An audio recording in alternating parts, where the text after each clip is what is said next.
Life changing program என்ற தலைப்பில் சென்னை மக்களுக்கு ஒரு அரிய வாய்ப்பு. உங்கள் வாழ்க்கையில் ஏற்படும் பணப்பற்றாக்குறைகளை சரி செய்து கொள்ள மிகப்பெரிய நிறுவனம் டாடா வழங்கும் இந்த சிறப்பு நிகழ்ச்சி. இந்த வாய்ப்பை தெளிவாகவும் எளிமையாகவும் உங்களை ஊக்கப்படுத்தும் விதமாக விளக்க வருகிறார் விஜய் டிவி புகழ், ஈரோடு மகேஷ் அவர்கள். அனைவரும் அன்பு வணக்கங்க. நம்மளோட ஈரோடு மகேஷ் எல்லாரும் எப்படி இருக்கீங்க? சூப்பரா இருப்பீங்கன்னு நினைக்கிறேன்.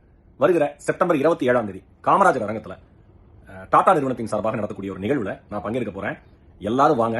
ஒரு அருமையான விஷயம் உங்களுக்காக காத்திருக்கு. நிறைய பேசுவோம், நிறைய சிந்திப்போம், நிறைய சிரிப்போம். ஒரு ஃபர்ஸ்ட் கிளாஸான ஒரு ஆப்பர்ச்சுனிட்டி உங்களுக்காக காத்திருக்கு. வாங்க. டாடா நிறுவனத்தின் சார்பாக ஈரோடு மகேஷ் அன்புடன் அழைக்கிறேன். தேதி 27 செப்டம்பர் 2025 சனிக்கிழமை. நேரம் காலை 10:30 மணி. இடம் காமராஜர் அரங்கம், அண்ணா சாலை, சென்னை. சிறப்பு: கலந்து கொள்வதற்கு எந்த கட்டணமும் இல்லை. நிகழ்ச்சியின் முடிவில் சுவையான மதிய உணவு. முன்பதிவு செய்ய ஸ்கிரீனில் காணப்படும் எண்ணை தொடர்பு கொள்ளுங்கள். நன்றி.